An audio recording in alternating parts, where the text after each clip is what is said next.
My goal for this project was to be able to get a better understanding of how science was practiced outside of the field of education. In order to do this, I embarked on a journey to find and better understand the professionals in my field. After some deliberation of what kind of professionals to seek out, I decided to find and engage real scientists in actual laboratories conducting research.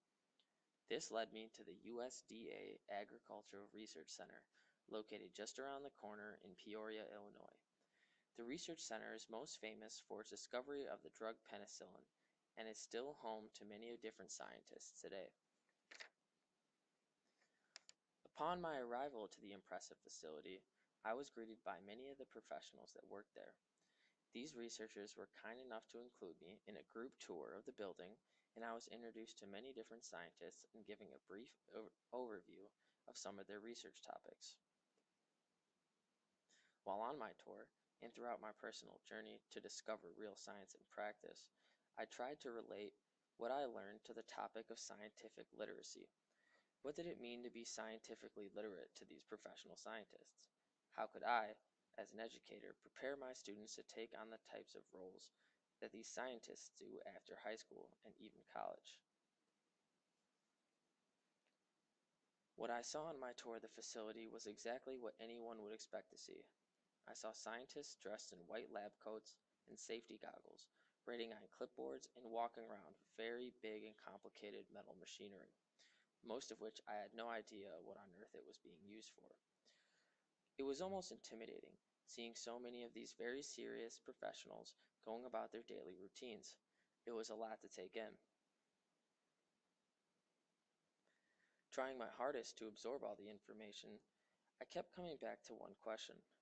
How was I going to be able to get my high school students from where I'd first get them, or point A, where some may have absolutely zero experience in a science classroom, to this point where they were fully functioning, well-oiled professionals, or point B? This was especially confounding because even I, a senior science major in college, couldn't tell you what equipment they were using or how any of it worked. So how could I help these students?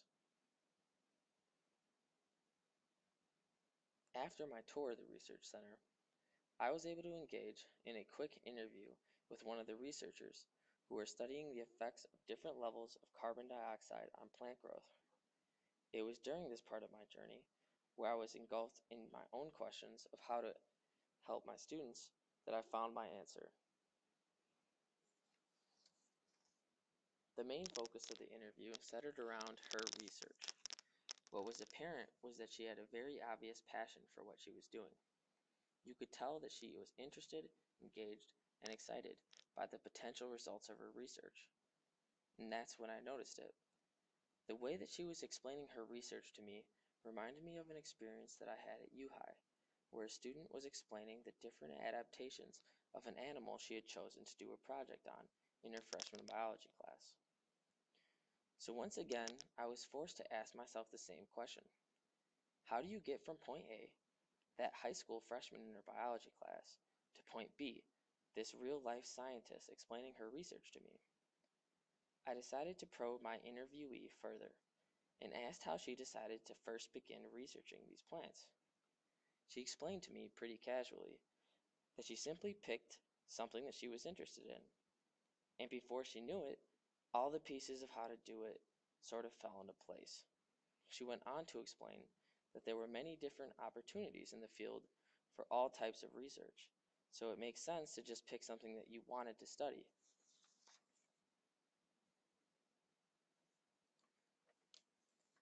If I were to pick one word to describe her, it would be passionate. She stressed finding something that you love to do, and I wholeheartedly support this, especially in the realm of science. What's beautiful about science in general is that the processes are inherent. Humans naturally practice inquiry, constantly asking questions and testing answers every day without even noticing. What this researcher did was she explored this, developed a passion, and turned it into a career, which is amazing. So the answer to the large question of how to get from A to B was much less complicated than I expected. A high school student isn't going to need to know how to use the extremely complex equipment in the research facility. Their skills don't have to be finely tuned or honed to perfection either. It's okay for them to not have a firm grasp of either for a long time. What is important, however, is what I call the X factor. The X factor refers to the spark that I want to help create, the passion that comes from discovering an interest in something and then engaging and learning with it. I won't be able to give them all the skills that they need to become professionals. Instead, I'll have to help them develop the skills to help themselves and to learn and continue to advance themselves long after their encounters with me.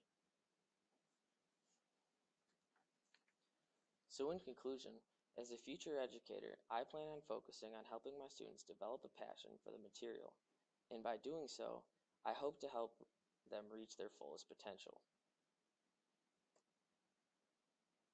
And that is the end of my journey.